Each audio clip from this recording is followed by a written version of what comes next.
All right, I'm with Jack Aldridge. We met this morning at the hostel. Thank God. I'd met you before because as we're coming up the what's it called, the Panchia Ranges and up into that area, people kept saying, "Oh, do you know Jack?" I was like, "No, I don't know a Jack," but you're a few days ahead of me, I think. Yeah, it must be. Yeah. Okay, so tell us a bit. You're Jack Aldridge. Where are you from? I'm from the middle of nowhere in Australia. Just a super isolated desert place. Yeah. Community out there. You'll see that because I think I took a screenshot of it, so I'll put that over this. Yeah. That's cool. It's a cool place. Beautiful. How many people live there? About 400 people. Yeah. Yeah. And you were home educated, homeschooled? Homeschooled in this community. The local school there was probably a bit rough for us. Yeah. But homeschooled, yeah. Homeschooled. Left home at 16. Yeah. Got a further education in theology. Nice. Yeah. And how old are you now? 26. 26, and you were saying that you've been saving up for this for working pretty hard for the last 2 years? Yeah, working flat out for the last 2 years, working in the clinic and working as a youth coordinator for the community. Really flat out, and had some money, sick of the work. It was hard work, and thought, I'll come and do this. So where are we now? Where do I meet you? We're in the Hindu Kush. In the Hindu Kush. The Hindu Kush is Fantastic. the love of my life, I think. Yeah. I don't need anything else. And what made you come here in particular versus what the usual tourist trip to Europe or South America? Hindu Kush is a big one. I was looking up something about this Central Asia region, and I saw the Wakhan Corridor, and I thought, there's no other place. Where else could I go after seeing this place? And ended up, I've hiked through Tajikistan, hiked heaps through Afghanistan. You said you've done 400 kilometers through Afghanistan? Well, more than that. One month I did 400 kilometers almost, walking and climbing, walking at high altitudes, a lot of it.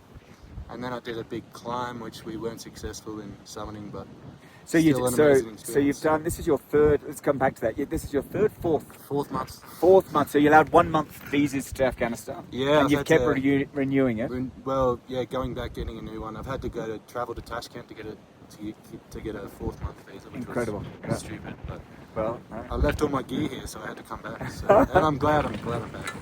Okay, and you started off alone? Yeah. Okay, and then you met some people. Tell us about what happened then. I met some people when I was going back after this big walk around. So your first trip was the first trip walk? Yeah, that was the second month in Afghanistan. And this is your second, yeah? This is third month. Yeah. And then I've met these guys who are going to climb Kuli Bandika, which is the biggest topographical mountain in Afghanistan.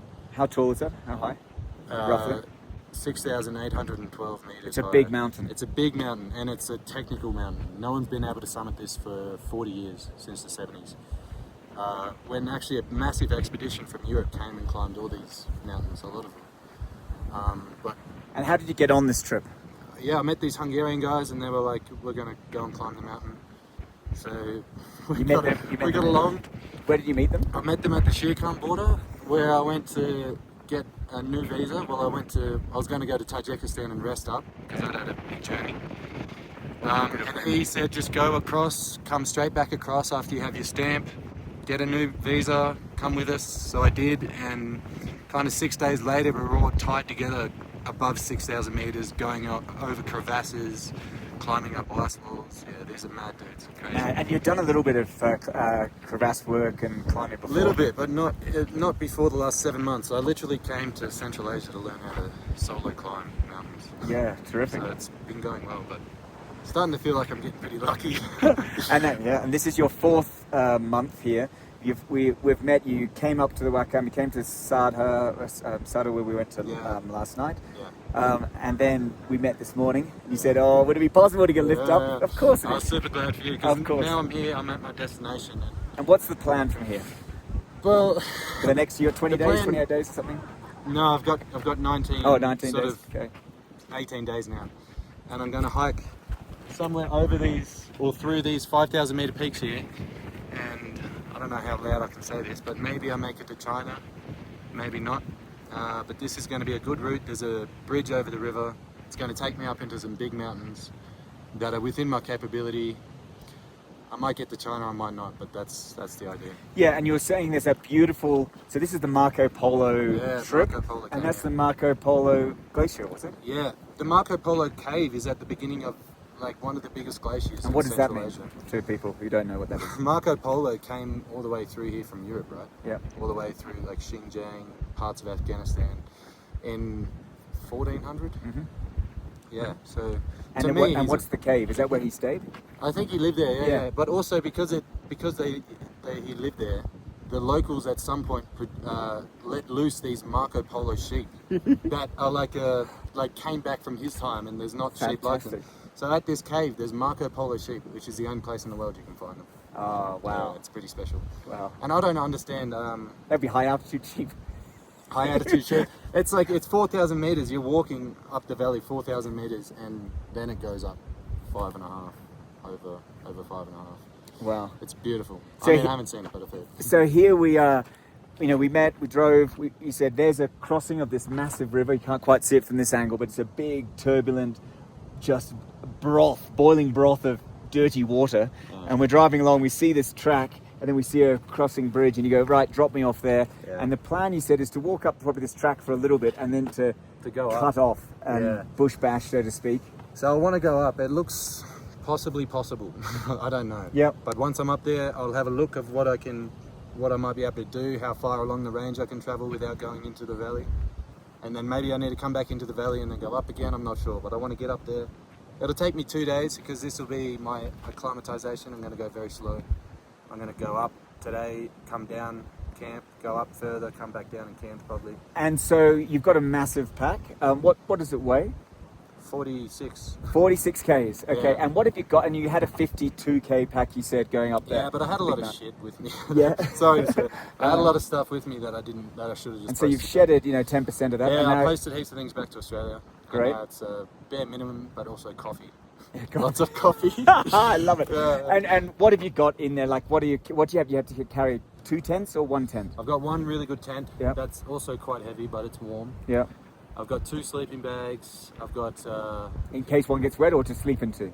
to sleep in both. It'll Yeah. be way cold up there. Yes, yeah. Especially once we're on the glacier. I've got heaps of warm clothes, and I've got heaps of good food, man. Such good food. I could cook. Oh, good. I've got mad food. Do you like food?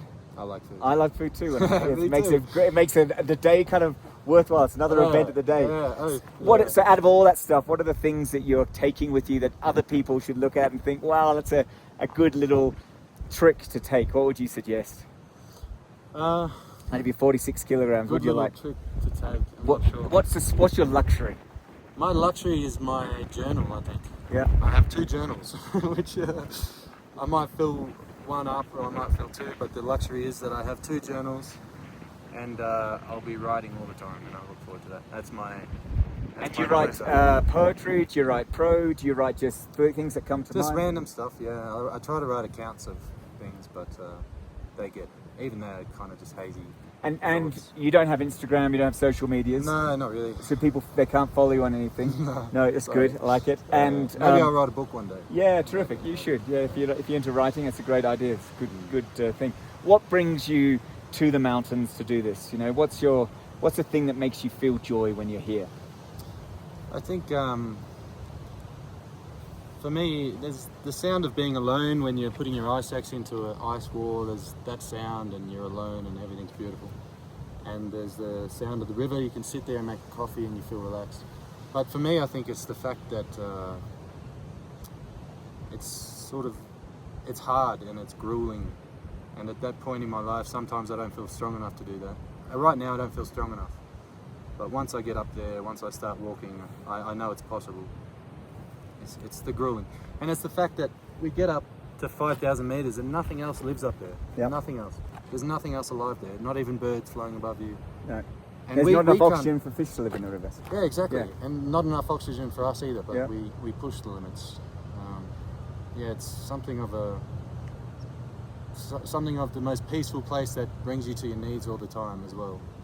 And it's a place where you can sort of go to war with yourself, clash with yourself, discover yourself. And sort of some people say we're like heroes, mountaineers are like heroes. They kind of are, but they're definitely not, because we don't do it for anyone. We just do it for ourselves. It's just like, It's selfish. it's so selfish. And like, if something does go wrong, like, it's not our problem. It's someone else's problem. But yeah, we're completely selfish, self-absorbed, self-absorbed. Jack, people. it is. I mean, I'm so glad we met this morning. Yeah, me it's been too. great sharing a few stories as we travelled up into the Wakhan. This has been a dream of mine. And actually, as I was Me sharing too. with you, when I was roughly your age, I had this dream to do exactly what you're doing now. So it's kind of, life has brought us together, I feel, and you're like a younger version of me, at least in my alter ego. I don't know if I could have carried 46 Ks up the hill. I don't know if I can do it either. We'll see. I'll let I you always know. always go super light because it's hard. It's hard. Yeah. Yeah.